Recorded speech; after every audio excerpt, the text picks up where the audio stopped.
is so fascinating about and terrible about the combination of COVID and the BLM thing is, I would bet that, for instance, teams all taking the knee would not happen if the stadiums had people in them. I don't know about enough. Why do you think that?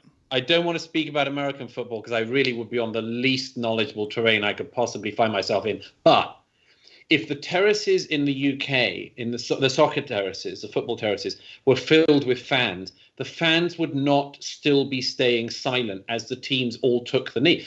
There was a cricket match the other day between England and Ireland, and the BBC, because there's no one in the stadium, of course, says, and now, of course, both teams are going to take the knee, as if it's like an ancient tradition we've always done. And I mean, everyone watching, you just sort of think, and every friend sort of says, it's just so strange the way it's all sort of, everyone there now, we take the knee and the ritual. Cricket audiences are a bit politer maybe than football ones, but I don't think that the cricket stadium in August, like months on from George Floyd, would be just saying, yeah, no, sure, we all approve of that.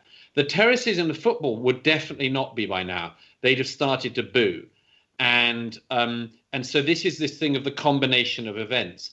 The team captains and others don't seem to be able to judge the public mood. And the public mood, can I just suggest it on that one, for instance, is this. Everyone's sorry about the death of George Floyd.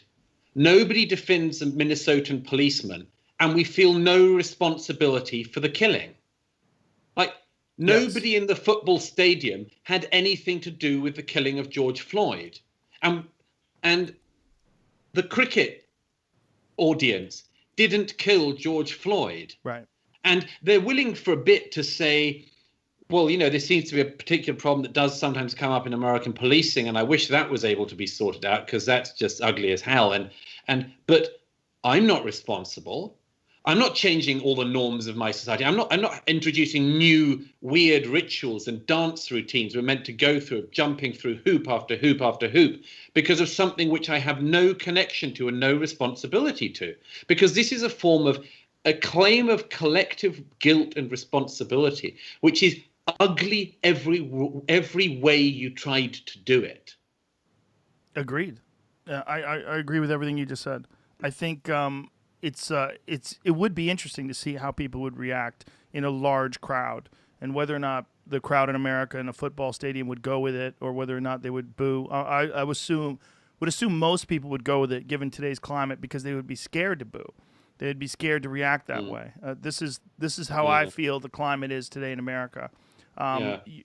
Most people don't really want their politics mixed in with sports, but when they are, and it's kind of being forced down everyone's throat, they just go along with it, because the consequences of going against it, saying, look, I support Black Lives Matter, but do we have to have it here? Can't this just be football, only football? I know it's happened everywhere. There are libraries that are currently having breakdowns over their collection. The British Library's just announced it's going to try to decolonize itself. I mean, God knows what that means. The British Museum has just announced it's going to have an investigation into basically everything. The university system here is doing weird stuff, like announcing an audit into any potential benefit that they got from slavery. There was a bell at the Cambridge College which was recently removed. This is like the sort of magic words that are so dangerous that if they're said, even when they're said critically, they must be stopped. There was a bell at a Cambridge College which was removed recently because it was found that it could have been rung on a plantation. Okay, but now we're in the realm of magic. This is like something from a C.S. Lewis Narnia thing. Is it that if you ring the bell again, the slavery comes back? Like, what is the thinking behind it? So the problem is institution after institution is falling for it because they are not doing the thing they could do, which, as I just said, is we're very sorry about this thing that happened, but it had nothing to do with us. Right. And if you come along and pretend that it did, then we're going to say, sorry, you're a dishonest actor. And the problem about all of this is that the most liberal and tolerant societies in human history are now unified in being portrayed as the most oppressive and bigoted societies ever.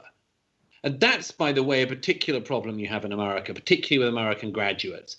They know so little about the rest of the world, so little about history, that they honestly think the United States is the most reprehensible country on earth. And anybody who knew anything about the rest of the world, who had traveled anywhere, would know what rubbish that is. And yet not enough people say it, because they're being held hostage by dishonest hostage takers.